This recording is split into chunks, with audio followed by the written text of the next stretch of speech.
Welcome to my YouTube channel English with Patel sir.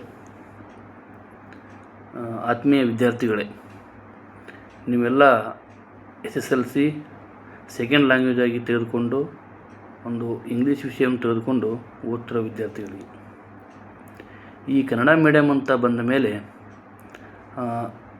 Kannada ವಿದ್ಯಾರ್ಥಿಗಳಿಗೆ English ಭಾಳ ಕಠಿಣವಾಗಿರುತ್ತೆ.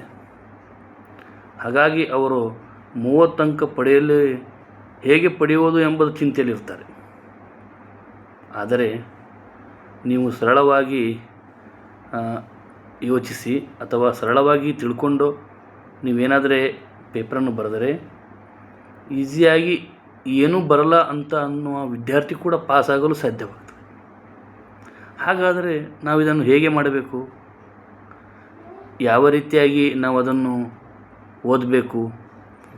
Second language English ಅಂತ ಬಂದ ಮೇಲೆ ಪ್ರಿಯ ವಿದ್ಯಾರ್ಥಿಗಳೇ, ನಿಮಗೆ ಭಯಪಡುವ ವಿಷಯ ಎಲ್ಲಿ ಬರುತ್ತೆ ಅಂದರೆ, ನೀವು ಪ್ರತಿದಿನ ಇಂಗ್ಲೀಷನ್ನು ಓದದೇ ಇರುವುದು, ಹಾಗೆ ಅದನ್ನು ಮನೆಯಲ್ಲಿ ಚಟುವಟಿಕೆಯಾಗಿ ನೀವು ತೆಗೆದುಕೊಳ್ಳದಿರುವುದು, ಶಾಲೆಯಲ್ಲಿ ಹೋದ ಮೇಲೆ ನೀವು ಅತಿಯಾದ ಕನ್ನಡ ಮಾಧ್ಯಮದಲ್ಲಿ ಮಾತಾಡೋದ್ರಿಂದಾಗಿ ನಿಮಗೊಂದು ಭಯವಿರುತ್ತೆ. ನಾವು ಹೇಗೆ ಇಂಗ್ಲೀಷ್ ಪಾಸ್ ಮಾಡಬೇಕು? ಕೆಲವು ಶಾಲೆಗಳಲ್ಲಿ ಇಂಗ್ಲೀಷ್ ಹೇಳಲು ಕೂಡ ಗುರುಗಳು ಇರೋದ ಪರಿಸ್ಥಿತಿ ಈಗ ನಾವು ನೋಡ್ತಿರ್ತೀವಿ. ಕನ್ನಡ ಮಾಧ್ಯಮ ವಿದ್ಯಾರ್ಥಿಗಳಿಗೆ, ಹಳ್ಳಿಗಳಲ್ಲಿರುವಂಥ ವಿದ್ಯಾರ್ಥಿಗಳಿಗೆ ಅದರ ನೋವು ಗೊತ್ತಾಗುತ್ತೆ. ಯಾಕೆಂದರೆ ಕನ್ನಡ ವಿದ್ಯಾರ್ಥಿಗಳಿಗೆ ಇಂಗ್ಲೀಷ್ ಅನ್ನೋದು ಕಠಿಣವಾಗಿರುತ್ತೆ. ಹಾಗಾಗಿ ನೀವು ಏನಾದರೆ ಇಂಗ್ಲೀಷ್ ಪೇಪರು ಬರೆಯಲು ಅಥವಾ ಅದನ್ನು ತಿಳ್ಕೊಳ್ಳೋದು ಹೇಗೆ ಅಂತ ನಿಮ್ಮ ಮನಸ್ಸಿಗೆ ಬರ್ಬೋದು. ನೀವು ಈಸಿಯಾಗಿ ಪಾಸ್ ಆಗಬೇಕಾದ್ರೆ ಏನು ಮಾಡಬೇಕು ಅಂತ ಮನಸ್ಸಲ್ಲಿ ಬರ್ಬೋದು. ಅದಕ್ಕಾಗಿ ಈ ನಿಮ್ಮ SSLC ಬೋರ್ಡ್ ಡಿಪಾರ್ಟ್ಮೆಂಟ್ ಅವರು ಸರಳವಾದ ರೀತಿಯಲ್ಲಿ ಬ್ಲೂ ಪ್ರಿಂಟನ್ನು ಬಿಟ್ಟಿದ್ದಾರೆ. ಯಾವ ಪ್ರಶ್ನೆಗಳಲ್ಲಿ ಯಾವ ಅಂಕಗಳು ಎಷ್ಟು ಬರಬೇಕು ಅನ್ನೋದು, ಮತ್ತು ಯಾವುದು 1 ಮಾರ್ಕ್ಸಿಂದ ಬರುತ್ತೆ, ಯಾವುದು 2 ಮಾರ್ಕ್ಸಿಂದ ಬರುತ್ತೆ ಎಂಬುದು ಸರಳವಾಗಿ ಬ್ಲೂ ಪ್ರಿಂಟ್ ಬಿಟ್ಟಿದ್ದಾರೆ. ಹಾಗಾಗಿ ಯಾವ ಪ್ರಶ್ನೆ ಓದಬೇಕು, ಹೇಗೆ ಗ್ರಾಮರ್ ಬಿಡಿಸ್ಬೇಕು ಅನ್ನೋದ್ರ ಬಗ್ಗೆ ನಿಮ್ಮನ್ನು ಸರಳವಾಗಿ ಕನ್ನಡದಲ್ಲೇ ಇಂಗ್ಲೀಷನ್ನು ತಿಳಿಸುತ್ತಾ ಒಂದು ಸಣ್ಣ ಪ್ರಯತ್ನ ಮಾಡಲು ನಾನು ಇವತ್ತು ಒಂದು ಯೂಟ್ಯೂಬ್ ಚಾನಲ್ ಮುಖಾಂತರ ಹೇಳಲು ಬಯಸುತ್ತೇನೆ. ಯಾಕಂದರೆ ಕನ್ನಡ ವಿದ್ಯಾರ್ಥಿಗಳಿಗೆ ಇದರ ನೋವು ಗೊತ್ತಾಗುತ್ತೆ. ಇಂಗ್ಲೀಷ್ ಬರದ ಕಾರಣ ಹಿಂದಿನ ಬೆಂಚಲ್ಲಿ ಕೂಡುವಂಥ ವಿದ್ಯಾರ್ಥಿಗಳು ಕೂಡ ಸರಳವಾಗಿ ತಿಳ್ಕೊಳ್ಳಲು ಸಾಧ್ಯವಾಗುತ್ತೆ. ಹಾಗಾಗಿ ನಾನು ಇವತ್ತಿನ ದಿನ ನಿಮಗೆ ಈ ಯೂಟ್ಯೂಬ್ ಮುಖಾಂತರ ನಿಮ್ಮನ್ನು ಸರಳವಾಗಿ ಬ್ಲೂ ಪ್ರಿಂಟ್ ಹೇಗಿರುತ್ತೆ, ಯಾವ ಮಾರ್ಕ್ಸ್ ಅಂಕಗಳು ಬರಿಬೇಕು, ಯಾವ ಅಂಕಗಳಿಗೆ ಎಷ್ಟು ಬರಿಬೇಕು, ಮತ್ತು ಪೇಪರ್ ಯಾವ ರೀತಿಯಾಗಿ ಬಿಡಿಸ್ಬೇಕು ಅನ್ನೋದ್ರ ಬಗ್ಗೆ ಈ ಮುಂದಿನ ನಾನು ಈ ಚಾನಲ್ನಲ್ಲಿ ಹೇಳುತ್ತಾ ಹೋಗ್ತೇನೆ. ಹಾಗಾಗಿ ಪ್ರಿಯ ವಿದ್ಯಾರ್ಥಿಗಳೇ, ನಿಮಗೇನಾದರೆ ಇಂಗ್ಲೀಷಲ್ಲಿ ಸ್ವಲ್ಪ ತೊಂದರೆ ಆಗ್ತಿದ್ದರೆ, SSLCಯಲ್ಲಿ ಪಾಸ್ ಮಾಡಲು ಹೇಗೆ ಮಾಡಬೇಕು ಅನ್ನೋದ್ರ ಬಗ್ಗೆ ನಿಮ್ಗೆ ಚಿಂತೆ ಇದ್ದರೆ ಇನ್ನು ಮುಂದೆ ಚಿಂತೆ ಮಾಡೋದು ಬೇಡ.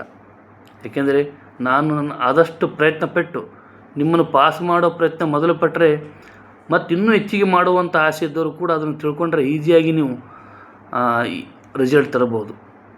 ಅದೇನು ಭಾಳ ಕಠಿಣವಲ್ಲ, ಆದರೆ ಪ್ರಯತ್ನ ಮಾಡಲಿ ಸಫಲ ಸಿಗುತ್ತೆ. ಹಾಗಾಗಿ ಪ್ರಿಯ ವಿದ್ಯಾರ್ಥಿಗಳೇ, ಈಗ ನಾನು ಹೇಳೋ ಉದ್ದೇಶ ಏನೆಂದರೆ, ಸರಳವಾದ ರೀತಿಯಲ್ಲಿ ತಿಳಿಯುವಂತೆ ಇಂಗ್ಲೀಷನ್ನು ಸರಳವಾಗಿ ಕನ್ನಡ ರೂಪದಲ್ಲಿ ತಿಳಿಸಿ ಹೇಳುತ್ತಾ, ಪೋಯಮ್ ಯಾವುದಿರುತ್ತೆ, ಪೋಯಮ್ ಎಷ್ಟು ಬರಿಬೇಕು, ಆನ್ಸರ್ ಯಾವ ರೀತಿಯಾಗಿ ಬರಿಬೇಕು, ಮತ್ತು ಗ್ರಾಮರ್ ಯಾವ ರೀತಿಯಾಗಿ ತಿಳ್ಕೋಬೇಕು ಅನ್ನೋದ್ರ ಬಗ್ಗೆ ನಿಮಗೆ ಹೇಳುತ್ತೇನೆ. ಹಾಗಾಗಿ ನೀವು ನನ್ನ ಸಬ್ಸ್ಕ್ರೈಬನ್ನು ಮಾಡಿ. ಯಾಕೆಂದರೆ ನಾನು ಮಾಡುವಂಥ ಪ್ರತಿಯೊಂದು ವಿಡಿಯೋ ಕೂಡ ನಿಮಗೆ ತಲುಪಬೇಕು, ನೀವು ಅದನ್ನು ಆಗಬೇಕಾಗುತ್ತೆ. ಹಾಗಾಗಿ ನನ್ನ ಒಂದು ಪ್ರಥಮ ಪ್ರಯತ್ನವನ್ನು ಮಾಡಲು ಇವತ್ತಿನಿಂದ ನಾನು ಪ್ರಾರಂಭಿಸುತ್ತಿದ್ದೇನೆ. ಹಾಗಾಗಿ ಈಗ ಈ ಮುಂದಿನ ವಿಡಿಯೋ ಯಾವುದು ಬರ್ತಂದರೆ, ಬ್ಲೂ ಪ್ರಿಂಟಲ್ಲಿ ಯಾವ ಪ್ರಶ್ನೆಗಳು ಅಂದರೆ ಯಾವ ಲೆಸನ್ಗೆ ಎಷ್ಟು ಅಂಕಗಳು ಅನ್ನೋದ್ರ ಬಗ್ಗೆ ಒಂದು ಚಾರ್ಟ್ ಇರುತ್ತೆ. ಆ ಚಾರ್ಟಿನಲ್ಲಿ ಅಲ್ಲಿ ಎಷ್ಟು ಅಂಕಗಳು ಬರ್ತವೆ ಅಂತ ಬಗ್ಗೆ ಬಿಡಿಯಾಗಿ ಹೇಳುತ್ತೇನೆ. ತದನಂತರ ಒಂದು ಪೇಪರನ್ನು ತೊಗೊಂಡು, ಮಾಡೆಲ್ ಪೇಪರನ್ನು, ಪ್ರತಿ ಮಾಡೆಲ್ ಪೇಪರಲ್ಲಿ ಗ್ರಾಮರ್ ಯಾವುದು ಕೊಟ್ಟಿರ್ತಾರೆ, ಆ ಒಂದು ಗ್ರಾಮರಿಗೆ ಅವರು ಆನ್ಸರ್ ಕೊಟ್ಟರೆ ನಾನು ಅದಕ್ಕೆ 3 ನಿಮಗೆ ಯಾವ ರೀತಿಯಾಗಿ ಬರೀಬೇಕು ಅನ್ನೋದ್ರ ಬಗ್ಗೆ ತಿಳಿಸಿಕೊಡ್ತೀನಿ. ಹಾಗಾದರೆ ಆ ಪ್ರಶ್ನೆ ಬಿಟ್ಟು ಅದೇ ಥರ ಬೇರೆ ಪ್ರಶ್ನೆ ಬಂದರೂ ನೀವು ಬರೆಯಲು ಸಾಧ್ಯವಾಗಬೇಕು. ಆ ರೀತಿ ಆಗಲು ಪ್ರಯತ್ನ ಪಟ್ಟು ನಿಮ್ಮನ್ನು ಹೇಳಲು ನಾನು ಇಚ್ಛಿಸ್ತೇನೆ. ಹಾಗಾಗಿ ನೀವು ನನ್ನ ಚಾನಲನ್ನು ಸಬ್ಸ್ಕ್ರೈಬ್ ಮಾಡಿ, ಲೈಕ್ ಮಾಡಿ, ಮತ್ತು ನಿಮ್ಮ ವಿದ್ಯಾರ್ಥಿಗಳಿಗೆ ಅಂದರೆ ನಿಮ್ಮ ಫ್ರೆಂಡ್ಸ್ಗಳಿಗೆ ಕೂಡ ತಲುಪುವಂತೆ ಪ್ರಯತ್ನ ಪಡಿ. ಧನ್ಯವಾದಗಳು.